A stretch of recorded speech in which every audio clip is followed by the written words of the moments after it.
dito, sabi niya, man wada'a nafsahu fi mawdi'i dhann fala yalumanna man asa'a bidhann. Sabihin, sino man ang ilagay niya ang kanyang sarili, dito lang tayo sa una, kalimutan niyo muna ito.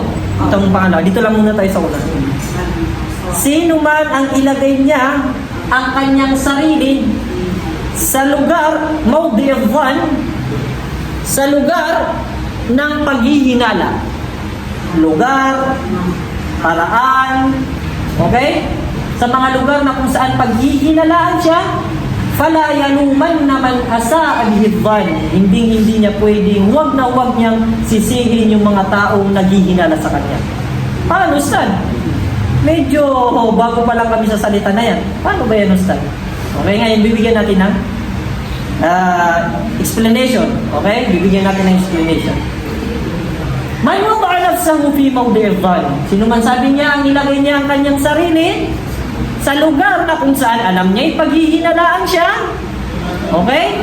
Fala yaluman naman asa'a bidhann. Huwag niyang sisihin yung mga taong naghihinala sa kanya. Yung sabi, Ustad, yung paghihinala, naghihinala ka, haram, bawal.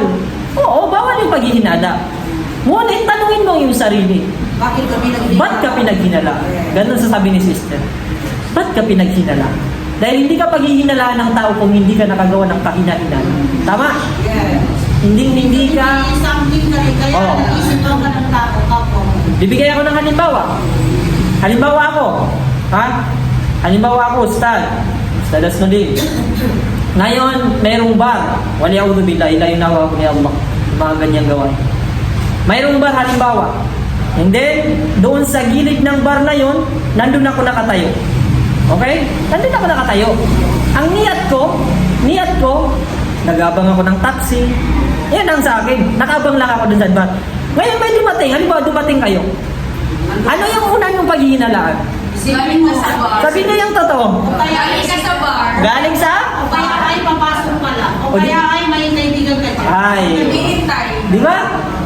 Get niyo yung sasabihin ko? Yes. Ang unang yung paghihinalaan, yung masama. Dahil nandun ako sa lugar na kung saan alam ko paghihinalaan ako. Nandun ako sa lugar na masama rin. Alangan naman sasabihin sa'yo. Nagsama ka dyan. Nagsama ka Oo. dyan. Alangan naman na pag hinala sa'yo ng mga tao, baka si Ustad nagdakwa dun sa loob ng bar. Kaya nagsala dyan. Di natin pag-isip. Oh, di ba? Mga imposible na yun. Mga imposible na yun. Ustad, nasa gilid ng bar, baka, May inantay dyan. grabe naman kamalaika yung tao na yun kung gano'n yung pag-iisip niya. Di ba? Normal sa tao na maghinala. Normal sa tao na inna ba'dadhan ni itham. Eh, sabi ng Allah subhanahu wa ta'ala, ang paghihinala, iba sa paghihinala ay itham. Itham, ibig sabihin, kasalanan. Yung iba sa mga paghihinala, bakit iba? Yung hindi naman lahat ng paghihinala, dahil ito, hindi lahat ng paghihinala, kasalanan o naghinala. May mga taong nagkakasala dahil mismo sa kanyang sarili. Hindi lahat ng paghihinala, isisisi mo sa taong naghinala. Diba? Ustad, sabi niya, nagzina ako. Nakita nga, may kasama kang lalaki. Anong sasabihin namin sa'yo? Nagsala kayong dalawa. Anong sasabihin namin sa'yo? Masya Allah, si Ukhti. Diba? Anong Depende rin yung reaction ng tao sa lugar na. Oo. Kung mga meron kang ginagawa na alam mo na paghihinalaan ka, iwasan mo. Okay? Lumayo ka sa dun sa mga taong paghihinalaan ka.